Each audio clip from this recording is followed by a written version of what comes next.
አራና የሰማን ቃሉ ያላችሁ ጆሪ ይበሉ ወረድ ያለው ጽሙነን በፊቱ ሰላም ማላጃ ይሰጡም እናቱ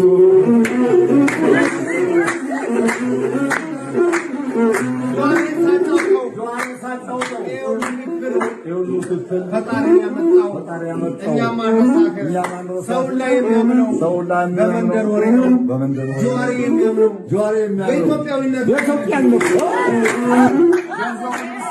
ጋላቂ ነው ነገጣት ነው ጆሪ ቆይልኝማ ትገኘው ተመርካመዲና ተመረቀው የሁሉ ሰው ፍቅር ሰብስቦ ያዘው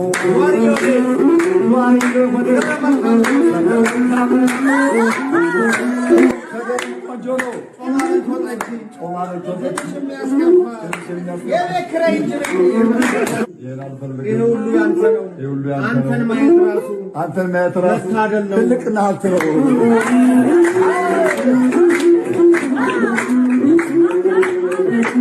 Ashama harka fuune hordoftoonni abduu moobaayilaa bijjala jirtan odeeffannoo bakka jiraattan bakka deebiidhaan gara chaanaala kiyyaa dhuftan warra jalqabaa dhuftan sabskiraayib godhaa maamiltoota keenyatti dabalamaa kuni mana Jowaariidha. Mana tarii mana Abiyyi akkasitti hin fakkaannee fi kun mana Jowaar Muhammadiidha. Jarri har'aa mana Jowaar jirti. Jarri har'aa mana Jowaar dhufteeti Jowaariin faarsaati jirti. Jechuun Jowaaritti dhaqeen faarsinee jaratu mana Jowaar dhufeeti faarsaa jira. Waa'ee kana irratti namu yaada adda addaa ibsatuudha akka dandeessan hin beeka. Jalqaba viidiyoo waliin dhageeffannee jechuudha. Anis yaada kiyya irraan isiniif buusaa xiinxala kiyya jechuudha. Garuu xiinxala kiyyaan duratti viidiyoo kana dhageeffachuu qabna jechuudha. Har'a mana Jowaar dhufteeti Jowaariin haala kanaan faarsaati turan jechuudha. Jara kana kan beektanii waan addaati. Jechuun wanni hin jijjiiramne hin jiru, wanni garangalle hin jiru. Fakkeenyaaf yeroo waggaa lama dura waggaa sadi dura maal akka jechaa turan Jowaar kana maal akka jechaa turanii fi yaada akkamii akka isaaf qaban ni beektu. Amman tan ammoo haala kanaan jechuudha mana isaa dhufanii yeroo faarsan kuni ka jalqabaati jechuudha. Mee wal waan dhageeffannaa jechuun isinis yaada keessan ni kennitanii dura dhageeffadhaati. Anis yaada kiyya ni kennadha. Akka wanta adda addaa isinitti dhagahamu ni beeka.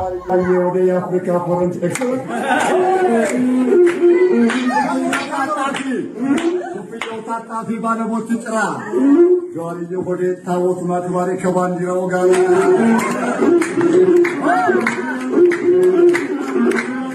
አሜሪካን ዶሶ አይገሰገሱም ብርቅ ነው ጆዋሪ ለወዳጅ አይፈርስም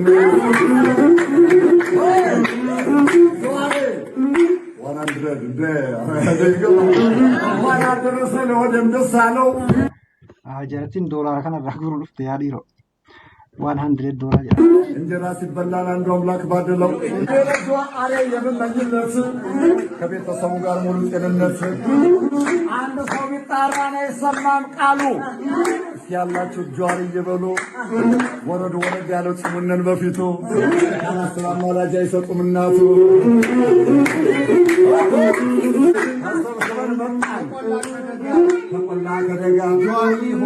ጆዋሪ የሆዴ ሲባል ሰማነ አይኑ ባይናሳይ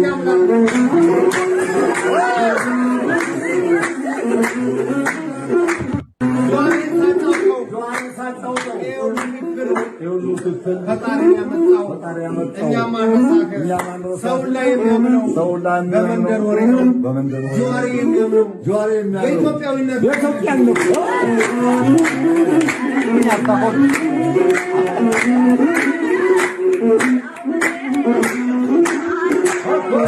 Agaruu gurbaa diimaa kana jechuun meelaala jechuun akkaataa adeemsa isaa kana meelaala jechuun wanni hundinuu deemee haaduma isaa harkatti galaa jira jechuudha. Wanni hundinuu jarri kun waggaa lama dura waggaa sadi dura maal akka jechaa ture yaadadha jechuun waggaa lamaa fi waggaa sadi dura akkuma inni jedhe Jowaar ittasar Jowaar እንደዚህ waan jedhamaa ture jechuudha. Jowaar yoo akkas ta'ame lafti kun nagayaa wanti lafti kun badaa jirtuuf Jowaar kan jedhamaa ture jechuudha. Garuu har'aan tana taasifammaanu kun jarri Laallibalaatis jechuudha. Taasifaan isaanii gurbaa diimaa irratti dhufeensa waggaa lamaa fi sadi dura liqaalee abalii jechaa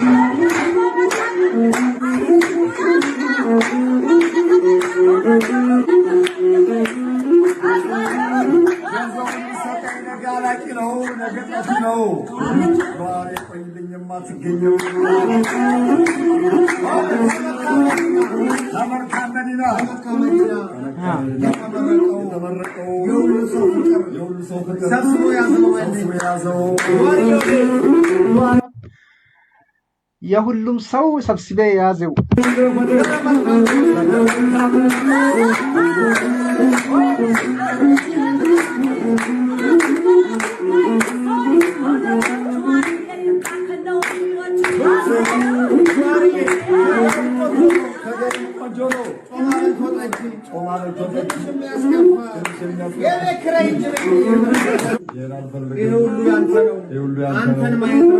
አንተን ማየት ራሱ ትልቅና ሀብት ነው ሲአርጉኑዩ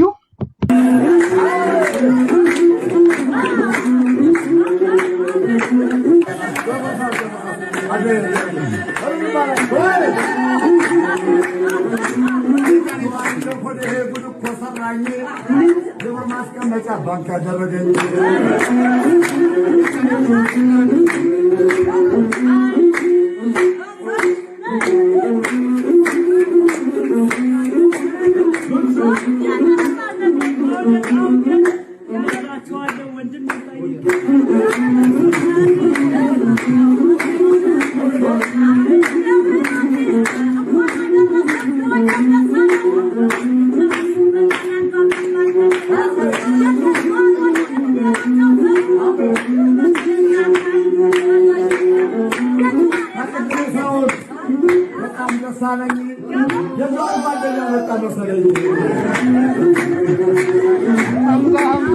Hamza ما بدي تبرتا Hamza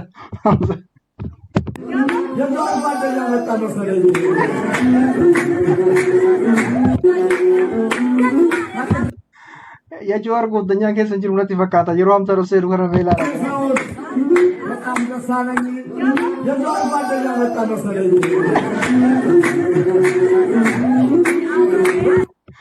Garuu jarri kuni fi Oromoon keenya gartee kan tuulama illee jechuudha.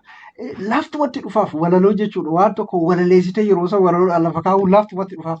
Laala abbaa bakka masaalatti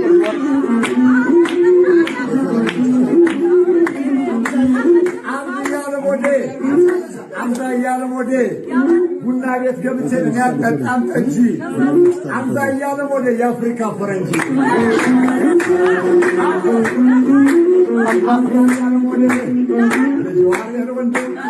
Amza Yalamode,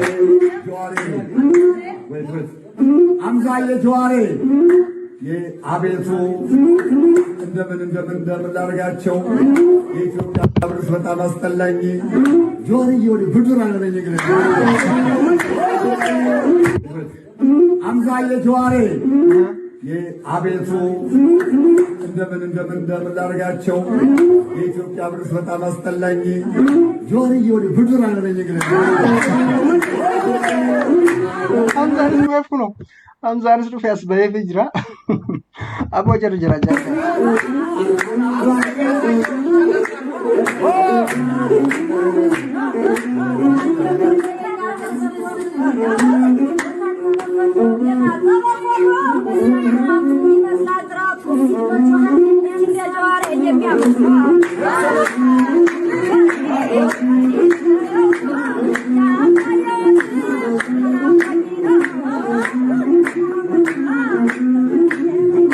Jawween akkanatti oole kaarraa yaadni keessan yaada garaagaraa akka taateen hin beekaa shakkii haala adda addaa waan isin keessa jiru hin beekaa ana keessa illee ni jiraata waan tokkotu jira asirratti yeroo komantii kennattanii namicha Joohar tahuu hin dagatinaa jechuun yaada isin keessa jiru waan naaf galeefi jechuun dursee odoo isin hin dubbatti waan naaf galeefi waan isin jechuu deemtanii namicha immoo Jooharin tahuu hin dagatinaa an akka kiyyatti jechuudha akka nama dhuunfaa tokkootitti kuni waan guddaadha maaliif yennaan tokkoffaa arrabnumaan kalee waan biraa jechaa ture arran tana dhufee mana isaa jechuudha mana isaa dhufanii akkasitti eessa waggaa haaraa kana bakki itti gartee waggaa haaraa isaanii kana jechuudha itti gartee akkas jenneetiin namni faarsuu qabnu eenyuun jedhaniitiin jarri kun dhufanu doolaaraa fuhaa dhufanii waan barbaadanii fuhaa dhufanii dhufaniitiin arrabuma kaleessa saniin kaleessa warri akkanaa kunis jechuudha yaa jira keenya abbootii amantii kan isaanii dabalatee kaamee jechuun akkanumatti isiniif gala yaada kan abbootii amantii isaanii hayyoota isaanii warra kanneen dabalatee jechuudha waggaa 2 dura waggaa 3 dura waan akka jedhamaa ture jechuudha waan Jawaari maal hin jedhamin jira har'an tana ammoo mana isaa dhufaniitiin ijaansi argummaanu jechuun waan addaati ijumaansi argummaanu waan addaati ka jedhu haala kanaan faarsanii jechuudha. Ani kuni waan guddaadha jedheetii yaada. Masmarri gurbaan diimaan kun irra deemaa jiru namni waan tokko malaan deemeti malaan waan tokko godhuu danda'a jechuudha. Akkaataan amma inni deemaa jiru kuni akkaataa siyaasa Oromoodhaa gartee kan waggoota dheeraa dura gartee abbootiin keenyas nuti dabarsanii haala gartee kaayoo jedhu kaayoo gadhiisuu jechuu kiyyaa miti kaayoo haala jedhu saniini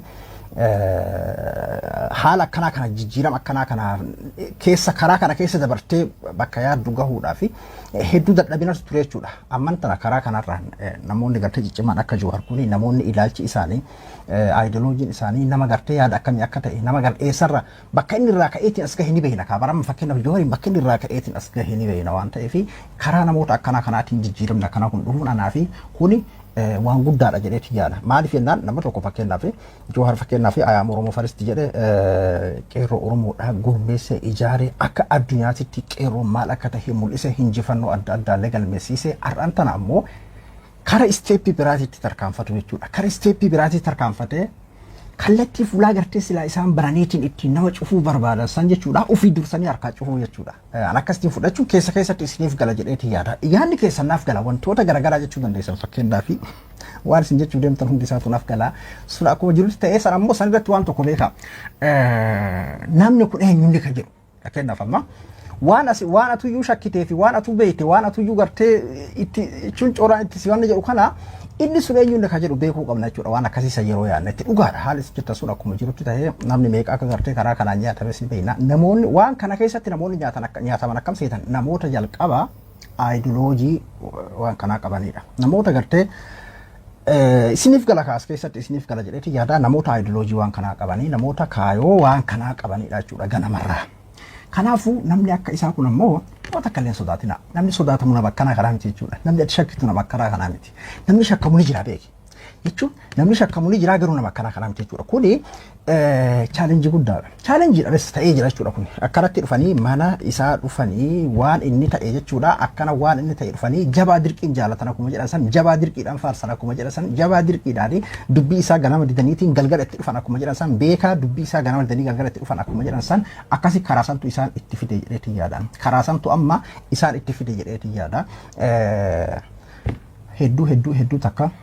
Anas keessatti jechuun waan hunda dubbadhu as keessatti waan hedduu jechuun silaa waan hedduu dubbachuu dandeenya garuu anatti toleeti jira. Waan hunda akka paabliik irratti namni gabbahee waan hunda dubbachuun sirrii miti. Mana isaa dhufanii akkanatti haala kanaan godhuuni hedduu akkanatti toleeti jiran. Ana abduu moobaayilaa biraay hanga qophii biraatti waliin deebinutti nagayaan naa tura. Isinillee ammoo koomanti keessan bilchinaan xiinxallaati ilaalaati koomanti keessan kaaya. Koomanti keessan isin dubbisa obsaan.